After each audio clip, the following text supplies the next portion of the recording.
C'est toi qui portes la gloire de Dieu. C'est toi qui vas élever Dieu. Lui-même ne peut s'élever. Les anges l'élèvent. Les 24 vieillards l'élèvent. Tous ceux qui sont dans les cieux l'élèvent. Sur la terre, nous les hommes, nous devons aussi l'élever, car nous portons sa gloire. Est-ce que tu peux encore acclamer le Seigneur? Oh, acclame-le. Alléluia. Alléluia. Soyez bénis. Nous portons la gloire de Dieu, c'est vrai. Et c'est nous qui l'élevons. Et lorsque nous l'élevons sur la terre, le ciel est rempli de louanges. Alléluia. Nous allons lire la parole du Seigneur. Un message que nous avons entamé, ça fait déjà 2 semaines passées, ou 2 dimanches que nous avons abordé ce thème. Ce matin, nous irons à la 3e partie de ce message. Le contenu, c'est dans 1 Samuel, le prophète, le livre du prophète Samuel, son premier livre. Nous allons lire le chapitre 10 à partir du verset 1 et nous nous arrêtons au verset 9. 1 Samuel 10, verset 1 à 9. Samuel prit une fiole d'huile qu'il répandit sur la tête de Saül. Il le baisa et dit: L'Éternel ne t'a-t-il pas un pour que tu sois le chef de son héritage? Aujourd'hui, après m'avoir quitté, tu trouveras 2 hommes près du sépulcre de Rachel, sur la frontière de Benjamin, à Tchelchaz. Ils te diront: les ânesses que tu es allé chercher sont retrouvées. Et voici ton père ne pense plus aux ânesses, mais il est en peine de vous et dit: que dois-je faire au sujet de mon fils? Et de là, tu iras plus loin et tu trouveras au chêne de Tabor, où tu seras rencontré par des hommes montant vers Dieu à Bethel et portant l'un 3 chevreaux, l'autre 3 gâteaux de pain et l'autre une outre de vin. Ils te demanderont comment tu te portes et ils te donneront 2 pains que tu recevras de leurs mains. Après cela, tu arriveras à Gibéa Elohim, où se trouve une garnison de Philistins. En entrant dans la ville, tu rencontreras une troupe de prophètes descendant au haut lieu, précédés du luth, du tambourin, de la flûte et de la harpe, et prophétisant eux-mêmes. L'Esprit de l'Éternel te saisira. Tu prophétiseras avec eux et tu seras changé à un autre homme. Lorsque ces signes auront pour toi, lorsque ces signes auront eu pour toi leur accomplissement, fais ce que tu trouveras à faire, car Dieu est avec toi. Puis tu descendras avant moi à Gilgal, et voici je descendrai vers toi pour offrir des holocaustes et des sacrifices d'action de grâce. Tu attendras 7 jours jusqu'à ce que j'arrive auprès de toi et que je te dise ce que tu dois faire. Dès que Saül eut tourné le dos pour se séparer de Samuel, Dieu lui donna un autre cœur et tous ces signes s'accomplirent le même jour. Amen. Alléluia. Nous allons demander à l'évangéliste Aglago de nous confier au Seigneur.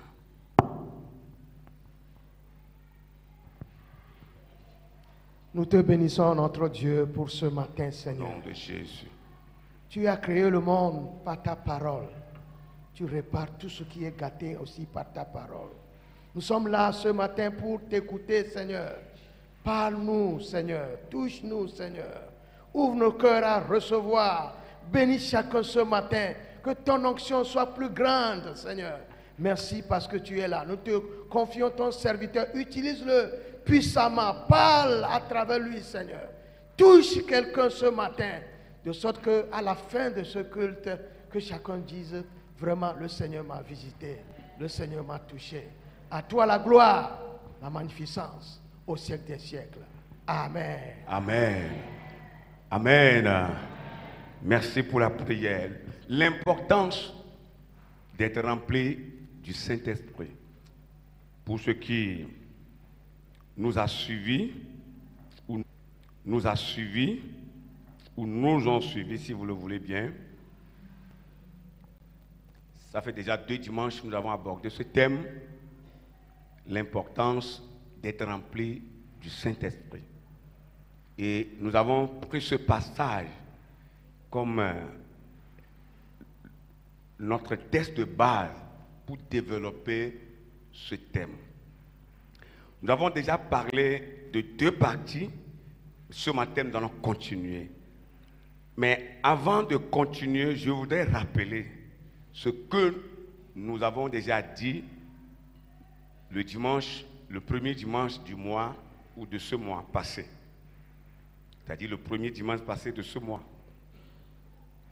Nous étions en train de parler de l'onction du prophète Samuel, qu'il a administré à Saül pour l'élire roi. Et nous avons dit, Samuel annonce les signes donnés à Saül. C'était le sous-thème que nous étions en train d'aborder le premier dimanche passé et qui nous a conduits dans la prière. Samuel annonce les signes donnés à Saül. Et là, nous avons parlé de l'onction qu'il a administrée à Saül.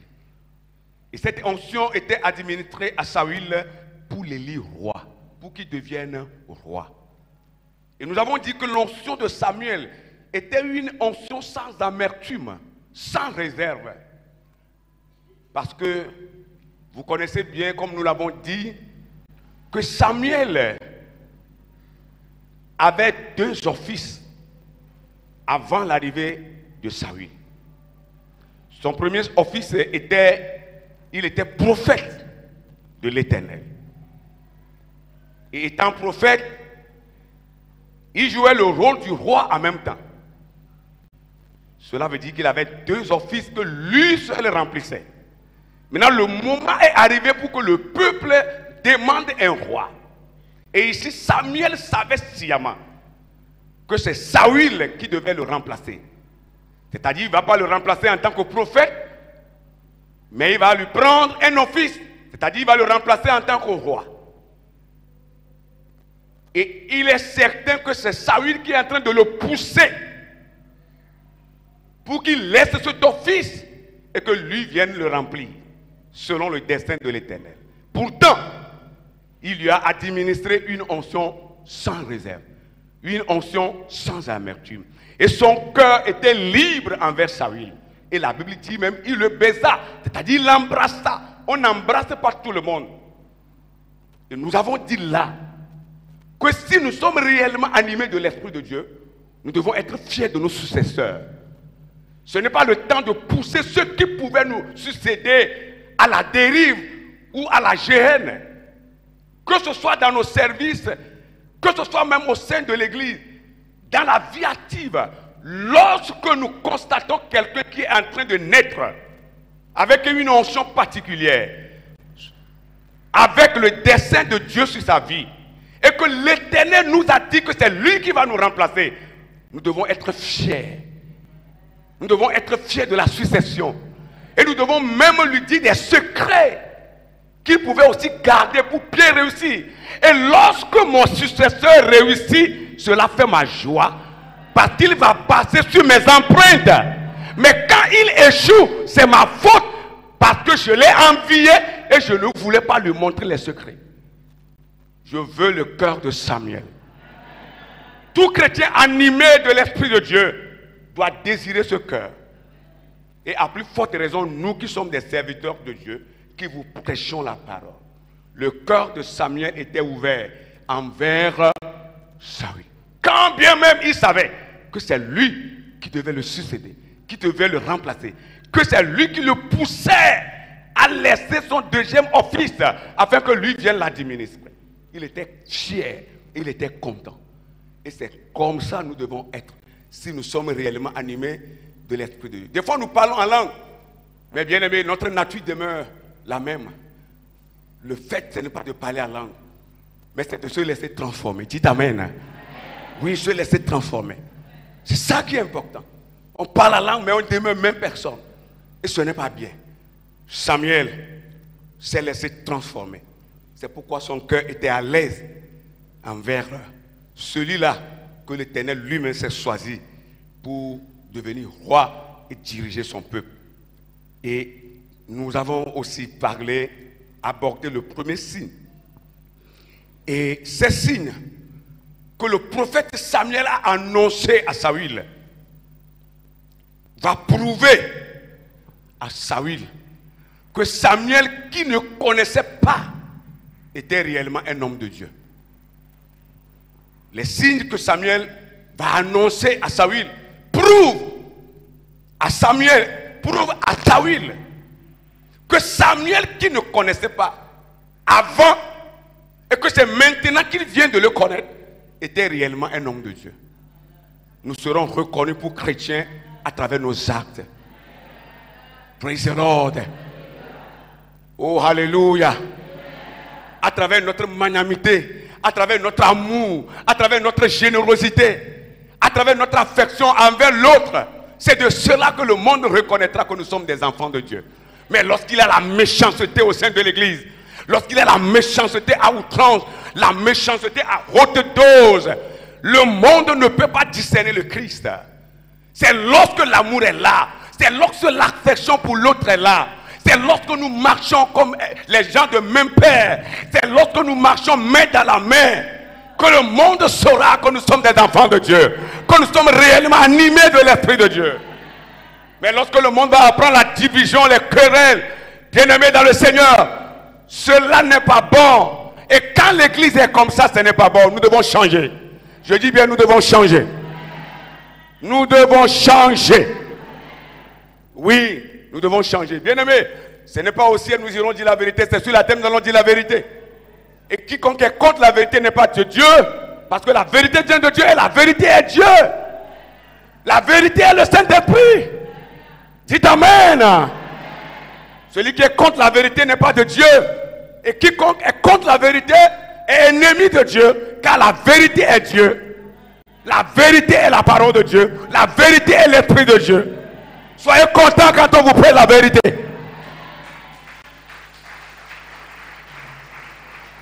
Et quand on parle du réveil, allez dans le livre des Actes, lisez les apôtres. Quand on parle du réveil, c'est la vérité qui a apporté le réveil. Lisez, lisez, lisez. C'est la vérité qui a mené le réveil dans la Bible. Ils étaient tous réveillés. Et ils allaient partout prêcher. Et les âmes étaient sauvées. C'est quand il y a la vérité qu'il y a le réveil. Nous pouvons prier, demander le réveil, demander le réveil. Mais lorsque nous cachons les choses, le réveil ne viendra pas. Parce que le Dieu que nous adorons, il est clair comme ça, il est limpide. Il n'est pas souillé, il est limpide. Praise the Lord. Le modèle par excellence. Le modèle par excellence que nous devons suivre, c'est Jésus-Christ. Quand vous le voyez, il est comme ça. Vous voyez, quand je prends cette bouteille d'eau, quand il y a un déchet, dedans, je le saurai. Parce que tout est clair. C'est une eau limpide. C'est une eau potable. C'est comme ça Jésus. Vous voyez, le modèle par excellence. Et il ne change pas. Il n'y a pas de changement en Jésus. Il n'y a pas de zone d'ombre en Jésus. Tel qu'il est le matin, il est à midi, il est le soir, il est la nuit, il est tous les jours, il est la même personne. Et c'est comme ça que nous devons être.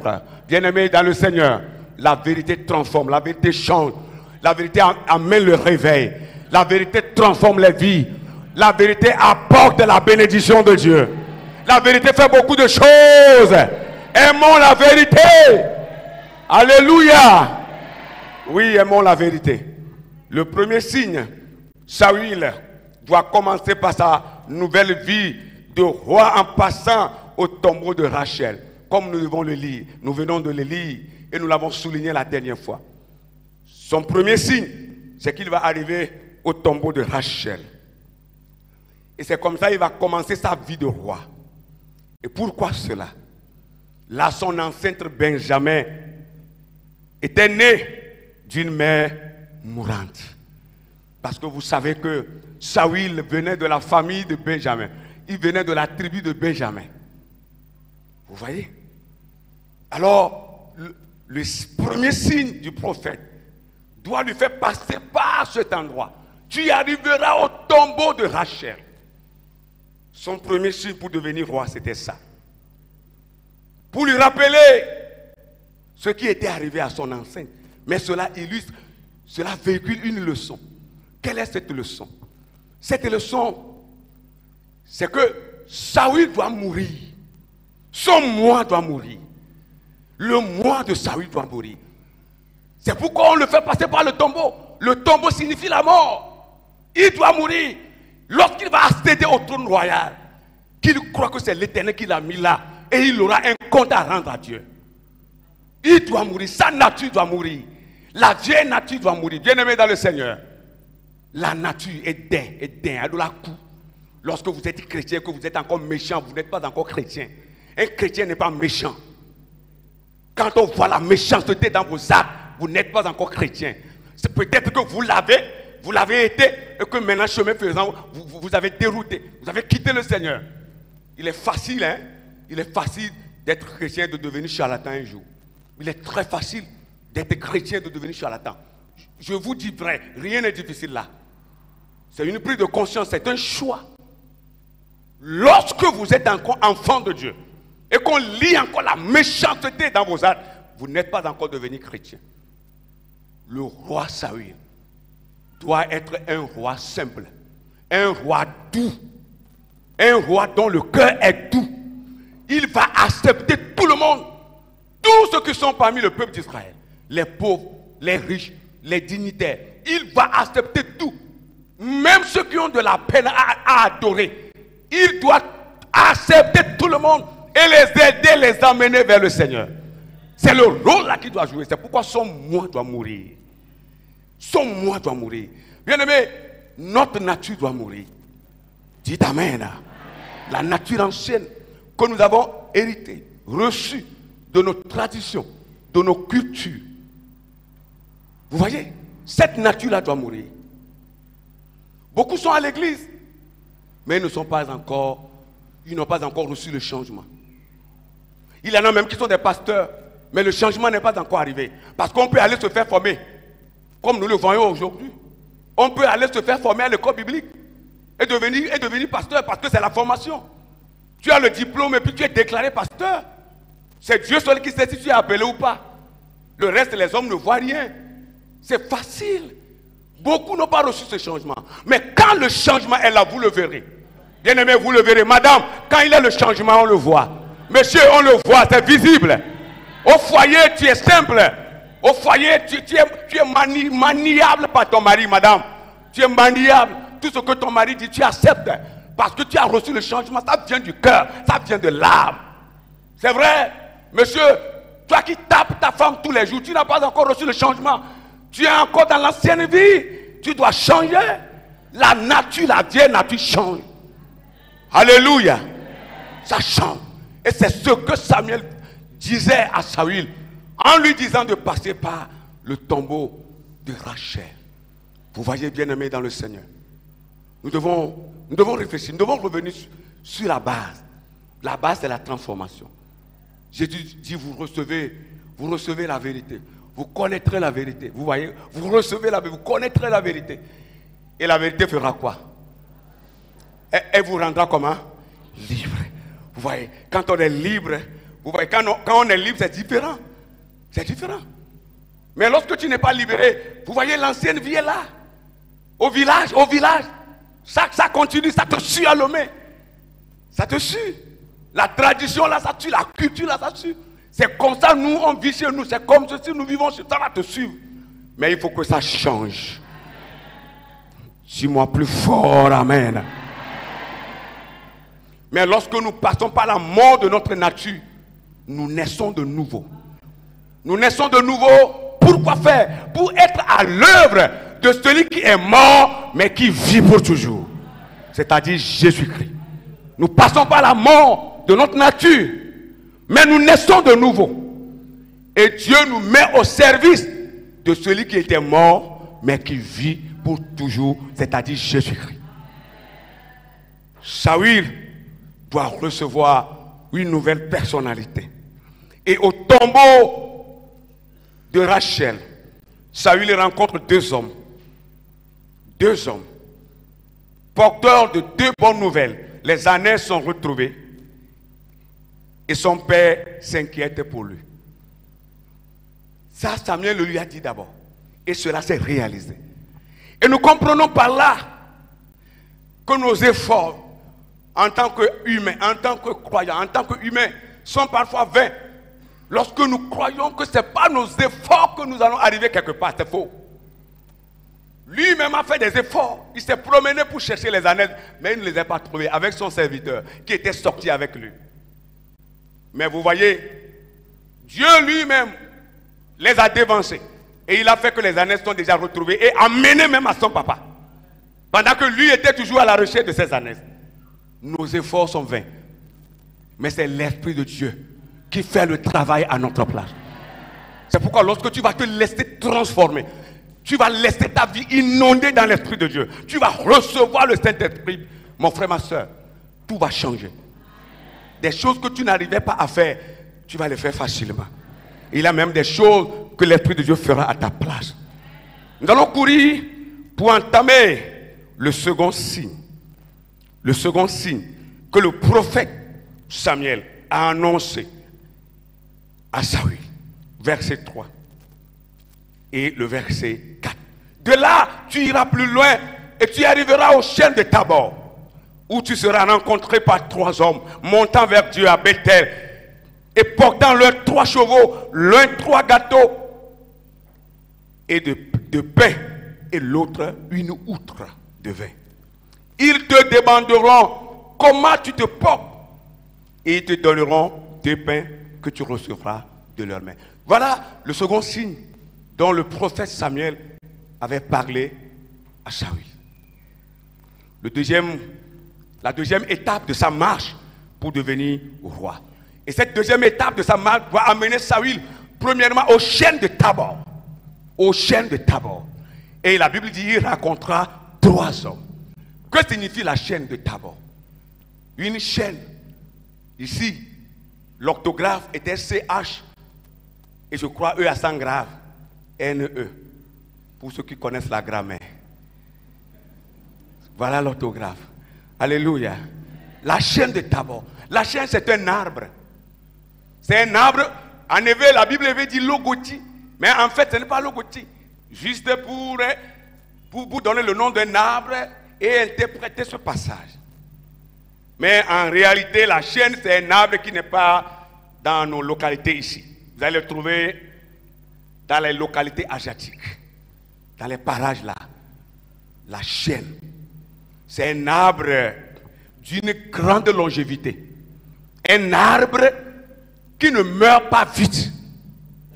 Vous voyez, les arbres que nous avons chez nous ici, peut-être que c'est le baobab ou le cocotier, ou bien le capoquier, qui sont des arbres qui durent un peu. Mais les autres arbres meurent vite. Même les manguiers meurent vite. Les papayers, là, on n'en parle pas. Il suffit qu'un vent souffle, là, c'est fini, c'est déraciné. J'avais un papayer chez ma mère que j'allais cueillir chaque fois pour amener manger. L'autre fois, j'étais allé, un vent souffle et puis c'est renversé. Et ma mère dit, ton papayer est parti. Et je suis revenu bredouille. Oui, parce que c'est des arbres à courte longévité. Mais la chêne, c'est un arbre d'une grande longévité. Un arbre qui peut durer dans le temps, qui peut faire plusieurs années de vie. Et le prophète Samuel a annoncé aussi ce signe à Saül. Il dit, tu vas arriver à la chaîne de Tabor. Qu'est-ce que cela veut véhiculer? La chaîne symbolise le Saint-Esprit. Mais comment? Cela veut dire que lorsque nous avons l'Esprit de Dieu en nous, nous avons la force. Alléluia. Nous avons la force. La chaîne de Tabor. Un arbre a une grande longévité. Ça veut dire que quand l'Esprit de Dieu va te pénétrer sa huile, normalement, tu vas durer au trône. Oh, alléluia. Tu vas durer au trône, tu vas conduire le peuple, tu vas conduire mon peuple. Je serai toujours avec toi. Mon esprit va te donner la force. Et là où tu seras affaibli, mon esprit viendra te fortifier. Parce que c'était au temps des guerres. Oui, au temps des troubles. Où le roi doit livrer des combats et remporter des victoires. Dans le compte du peuple. Il lui a annoncé cela. Bien-aimé, quand l'Esprit de Dieu vient sur nous, quand le Saint-Esprit vient sur nous, nous avons la force. Ce que nous ne pouvons pas, nous ne pourrons pas faire. Ce que nous ne faisons pas, ce que nous n'avons jamais fait, nous allons commencer à le faire. Vous voyez, lorsque l'Esprit de Dieu était sur Samson, la Bible dit un jour, Samson a attrapé un lion. Et l'expression que la parole de Dieu a utilisée, c'est qu'il a déchiré le lion comme on peut déchirer un chevreau. Il a déchiré comme on peut déchirer une chèvre, comme on peut déchirer un mouton. Il a déchiré le lion, je dis bien le lion, le roi de la forêt. Le roi de la forêt. Il a pris par la queue, il a déchiré en deux, il a divisé en deux. Et il a déposé, il est parti. Quand l'Esprit de Dieu vient sur toi, tu auras la force. Ce que tu ne peux pas faire, l'Esprit de Dieu va le faire à ta place. Nous devons chercher la plénitude de l'Esprit. Nous devons chercher à être remplis de l'Esprit de Dieu. Bien-aimé, s'il y a autre chose à chercher ces derniers temps, c'est l'Esprit de Dieu. C'est l'Esprit de Dieu. Pour avoir la force et continuer à adorer le Seigneur. C'est très important. Mais quand il n'y a pas l'Esprit, le peuple de Dieu se perd. C'est pourquoi beaucoup se perdent. Quand il n'y a pas l'Esprit de Dieu, vous allez vous perdre. Vous allez vous perdre. Vous serez dérouté. Vous ne serez pas vous ne serez pas égal ou égaux à vous-même. Non. L'Esprit de Dieu doit venir sur vous. Vous devez recevoir l'Esprit de Dieu. Vous devez être animé par l'Esprit de Dieu. Et lorsque l'Esprit est là, la longévité du chrétien. La Bible dit que même parfois, nous serons fatigués de la vie. Et quand l'Esprit de Dieu est sur vous, personne ne peut vous tuer. Dis-moi Amen. Parce que c'est toute une montagne qui t'entoure. Vous comprenez par là ce qui s'est passé dans la vie du prophète Élisée. Au moment où le roi syrien a envoyé des ennemis pour aller l'arrêter. Les soldats pour aller l'arrêter. Il était autour de la montagne ou bien au pied de la montagne. Et son serviteur Géasi a vu les soldats venir. Il se plaignait. Il dit, mon maître, on vient nous arrêter. Les ennemis viennent nous arrêter. Et Élisée arrive. Il arrive parce que il sait que l'Esprit de Dieu est sur lui. Et il est entouré des remparts. Oh, alléluia. Et il a déposé sa main sur la tête de son serviteur. Il dit, Éternel, ouvre les yeux, afin qu'il voie. Et quand il a vu, il commence à crier. Il crie fort. Il dit, serviteur de Dieu, mon maître, j'ai vu des chars de feu. Ce ne sont pas des chars humains. Non, pas des chars de guerre humains. Mais j'ai vu des chars de feu qui entourent la montagne sur laquelle nous sommes. Du haut jusqu'en bas. Et toi, Élisée, tu es au milieu des chars. Quand l'Esprit de Dieu est là, bien aimé, c'est tout un rempart. C'est toute une sécurité. On ne peut rien vous faire. Dis-moi Amen. Dis-moi encore Amen. Encore Amen. C'est vrai, c'est vrai, c'est vrai. On ne peut rien vous faire. Quand l'Esprit est là, tu es en sécurité. Tu es en sécurité. Tu es en sécurité. Les chars de feu ont entouré la montagne. Élisée est au milieu. Il est au milieu de ces chars de feu. Il a le feu, les flammes qui montaient, il est au milieu. Les flammes ne le brûlaient pas. Les flammes ne lui faisaient pas du mal. Parce que les flammes connaissaient Élisée. Mais un étranger, les flammes ne le connaissaient pas. Le feu de Dieu, qui est une bénédiction pour les enfants de Dieu, constitue une menace pour le diable et ses acolytes. Le feu qui nous bénit est une menace pour les sorciers, pour les démons, pour les méchants, pour les ennemis de la croix. Et lorsque nous sommes bénis par la présence de ce feu, en même temps, ceux qui veulent nous arrêter sont brûlés. Mais toi, tu n'es pas brûlé. Tu es au milieu des flammes. Alléluia. C'est ça la vérité. Alléluia. Et quand Géhazi a vu ça, il est rassuré. Maintenant, il sait que son patron est rassuré. Son patron est en sécurité. Alors si le patron est en sécurité, mais le serviteur est comment? Il est aussi en sécurité. Mais ça c'est clair. Comment toi tu peux être avec le président de la République, tu as encore peur? Mais c'est toute une arsenal qui entoure la présidence. Une fois que tu arrives à pénétrer la présidence, il a ce qu'on appelle les gardes présidentiels. Ils sont là au saguet. Hey, au saguet, avec des armes, les yeux bien rougis, pour veiller sur la vie du président. Et quand tu entres au palais présidentiel, tu es en sécurité. Tu peux te coucher, tu peux t'asseoir, tu peux sauter, tu peux danser, tu peux chanter. C'est ce que nous sommes. C'est ce que nous sommes. Jésus est protégé, nous sommes protégés. Jésus est gardé, nous sommes gardés. Jésus est en sécurité, nous sommes à... Que cela soit ainsi pour toi au nom de Jésus. Reçois la parole. Reçois la parole. C'est pourquoi nous n'avons pas peur. Vous voyez, on n'a pas peur. On n'a pas peur. Il avait un malheureux qui est allé déféquer dans la boutique d'une de nos soeurs. Un matin, à 5 heures, la soeur est venue dans la boutique et puis elle a vu les matières fécales dans sa boutique. Quelqu'un est venu déféquer, il a fait quelques cérémonies là-bas. Et la soeur a eu peur, elle est venue me voir, je dis, mais comment? Tu vas avoir peur comment?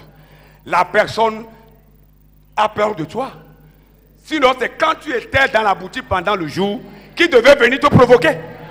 Tu es déjà parti, tu as fermé. Il est venu déféquer et tu as peur. Il a fait la cérémonie. S'il n'a pas peur le lendemain, là, il n'est qu'à revenir pour dire, c'est moi qui suis venu déféquer. Et il n'est jamais venu.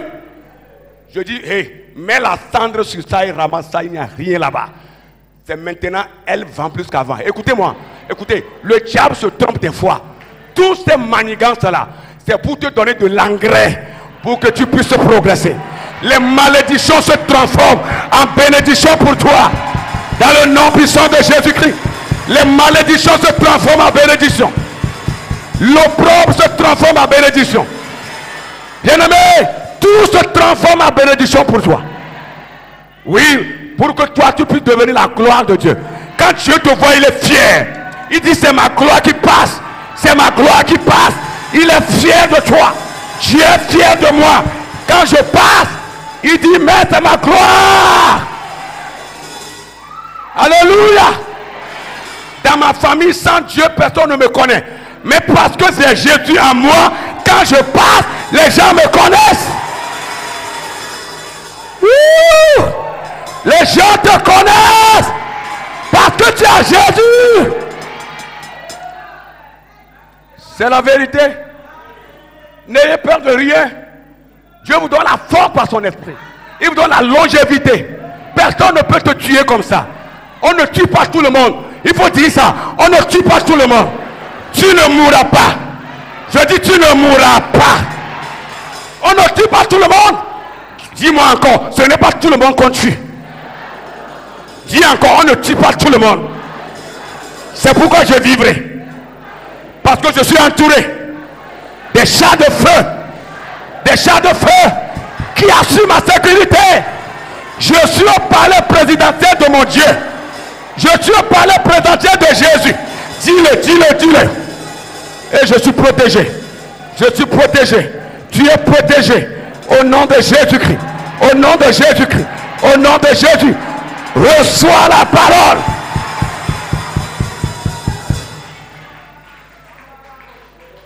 Alléluia. Comment quelqu'un peut te tuer? S'il n'a pas peur, il n'a qu'à venir te dire, je suis ton ennemi. Et le conflit va commencer. Mais c'est derrière toi, il va parler. C'est vrai. Derrière toi, il va murmurer derrière toi. Mais quand il te voit t'attaquer comme ça là, il dit, pasteur, que Dieu te bénisse. Et béni là. Et béni, et béni. On l'a béni, le Yeshua comme. Agbogbo la gbenge. Adjo la gbenge. Amofodio la gbenge. Mais bon la gbenge là. C'est comme ça. On la tafu. Yes ça. Je me que ma le français bien bon. Je vois me choma va. Ah! On la gbenge quelqu'un. Oh, bete bolare. Mayona bete o. Bete bola yona bete a. Quel duo, elle est dalome. Que bon les capa.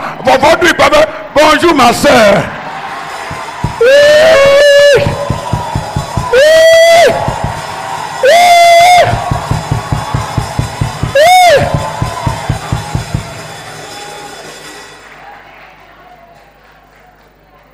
Bonjour pasteur.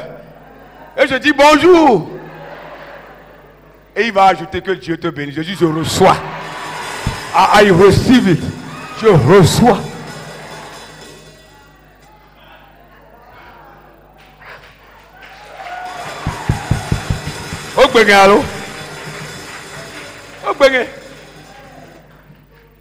Quand il a l'esprit, il a la vie. Dis-moi amen.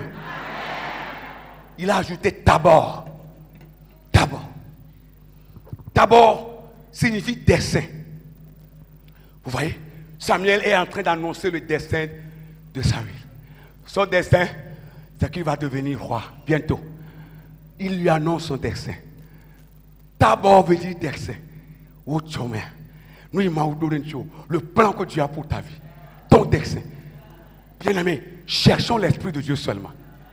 Ne cherchons pas autre chose. Lorsque nous allons chercher le Saint-Esprit et que l'Esprit de Dieu viendra rester avec nous, auprès de nous, sur nous, en nous, je vous assure, rien ne peut bloquer notre dessein. Nous irons forcément dans notre dessein. Quoi qu'il en soit, nous irons là-dedans. Nous irons là-dedans. Les gens vont lutter. Vous voyez, ils vont lutter. Comme quoi ils veulent nous bloquer. Je me rappelle, quelqu'un de chez nous voudrait voyager sur les États-Unis d'Amérique. Il a essayé 7 fois. On lui a refusé le visa successivement, 7 fois. Et il avait un sorcier dans sa famille qui a dit un jour, tu crois que tu vas voyager? Tu ne voyageras pas. On te refusera toujours le visa. Et il a dit, oh, je ne savais pas que c'est ce que tu faisais. Dieu est en train de t'utiliser juste parce que le travail que j'irai faire là-bas n'a pas encore commencé.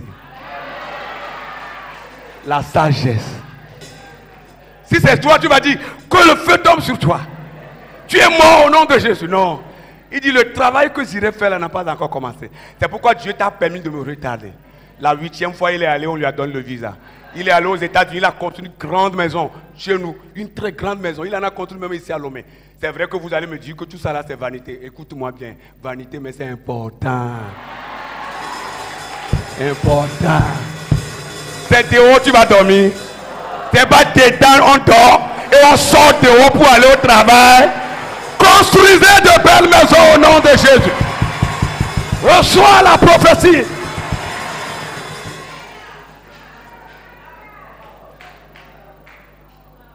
Il a construit. Et le sorcier a vu ça. Il a vu la grande maison. Il dit à notre frère, oh, Maouli Klovava. Vous voyez ça?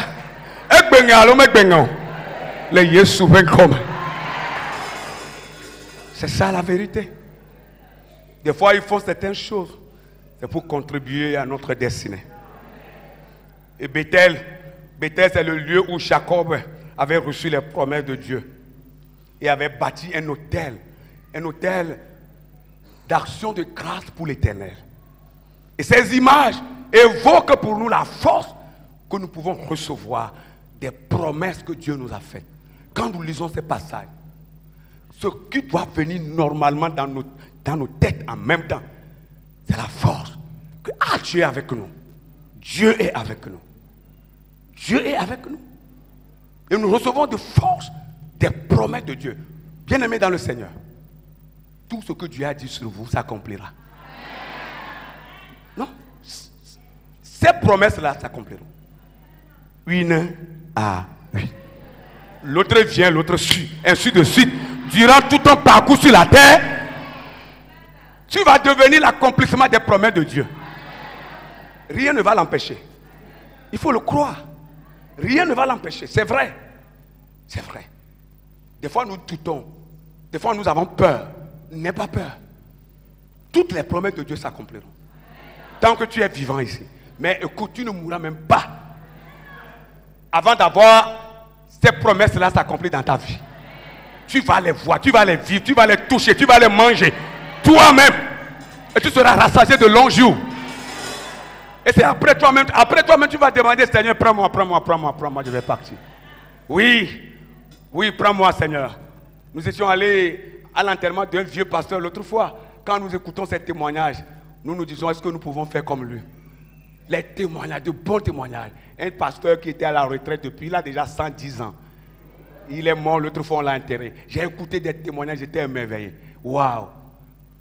C'était magnifique. Lui-même, il disait, Seigneur, viens me prendre, je vais me reposer. Voilà le chrétien. Voilà le chrétien. Et c'est ce que le Saint-Esprit veut faire dans ta vie. Tu vas voir les promesses de Dieu s'accomplir. Et elles s'accompliront une à une. Aucune de ces promesses ne restera sans accomplissement. Tu vas les vivre, tu vas les voir. Dis-moi Amen. Tu vas les voir, tu vas les voir, tu vas les vivre. Au nom de Jésus, au nom de Jésus-Christ. Je préfère m'arrêter à cause du temps. Mais si le Seigneur me permet, parce que c'est lui qui permet. C'est lui qui donne la force, c'est lui qui donne l'opportunité, l'occasion. S'il permet, je reviendrai encore sur ça. Je voudrais finir les signes là. On va finir les signes. Il y a encore d'autres choses devant que nous allons voir. Vous voyez, la parole de Dieu est douce. Et quand on la maîtrise, quand on la reçoit, quand on la mange, on est fier, on est heureux. Soyez bénis au nom de Jésus.